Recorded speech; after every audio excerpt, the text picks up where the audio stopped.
Depuis le 7 octobre, l'attaque du Hamas sur Israël et la riposte israélienne sur la bande de Gaza, de nombreux observateurs craignent l'ouverture de nouveaux fronts dans la région, des fronts menés par ce que l'on appelle les proxys de l'Iran. Mais pour le moment, ce sont les rebelles houthis qui multiplient les offensives. Cette semaine, ils revendiquent l'attaque d'un pétrolier battant pavillon norvégien. Pour en parler, nous sommes avec Adel Bakawan. Vous êtes directeur du Centre français de recherche sur l'Irak. Merci d'être avec nous sur ce plateau. Et je précise aussi à nos téléspectateurs que vous allez publier un article sur les milices dans la région, dans la revue Confluence Méditerranée. C'est cela ? Absolument, dans les 4 pays, le Yémen, la Syrie, le Liban et l'Irak. Alors justement, on va parler du Yémen plus précisément. Je le disais, depuis le 7 octobre, on s'attendait à ce que le second front s'ouvre au Liban, par exemple, en Syrie ou en Irak. Mais les attaques viennent du Yémen et des rebelles houthis. Pourquoi ? Écoutez, la décision n'est pas encore prise entre Téhéran et Washington sur l'élargissement de la guerre.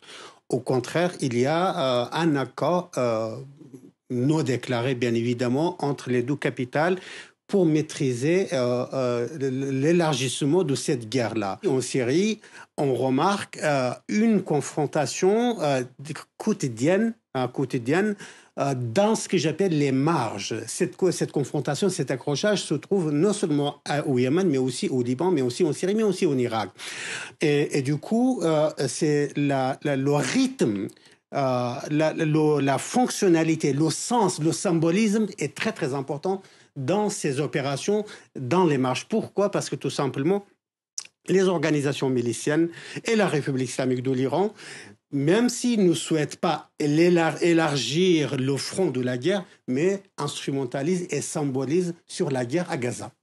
Alors, quelles sont les capacités militaires des rebelles houthis ? Comment sont-ils approvisionnés ?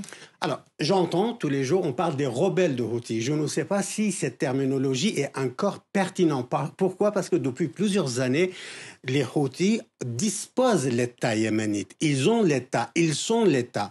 Aujourd'hui, bien évidemment, ils sont soutenus par la République islamique de l'Iran, financièrement, militairement, politiquement, diplomatiquement. Mais il ne faut jamais oublier qu'aujourd'hui, les Houthis disposent l'État yéménite, les institutions de l'État, l'économie de l'État, les mécanismes de l'État. Et l'armée de l'État.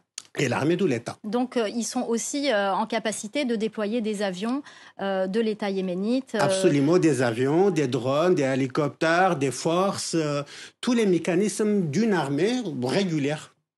Alors, quelles conséquences de leur implication sur le processus de paix au Yémen ?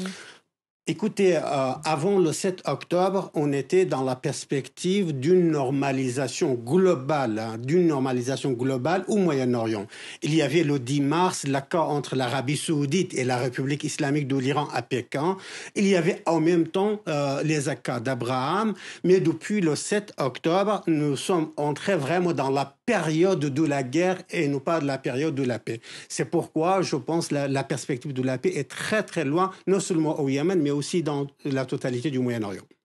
Alors plus globalement, où en est la milicisation de la région et quelles conséquences aura l'attaque du 7 octobre sur le développement et la radicalisation de toutes ces milices ? Écoutez, encore une fois, un petit rappel avant et après le 7 octobre. Pour moi, la date du 7 octobre, c'est une date de rupture entre deux périodes. Avant le 7, on était dans le paradigme, la perspective d'un retour aux États autoritaires au Moyen-Orient, parrainés par la Chine, la Russie, la République islamique de l'Iran et l'Arabie saoudite.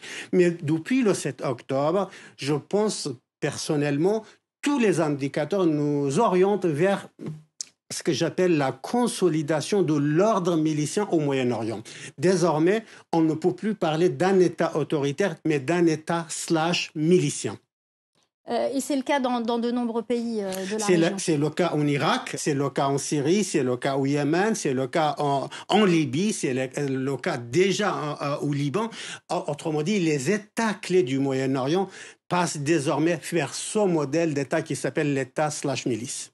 Merci beaucoup Adel Bakawan, merci pour votre décryptage. Je rappelle que vous êtes spécialiste du Moyen-Orient, fin connaisseur de l'Irak et que vous travaillez justement sur ces milices qui prolifèrent dans la région. Merci beaucoup. Je vous en prie. Les femmes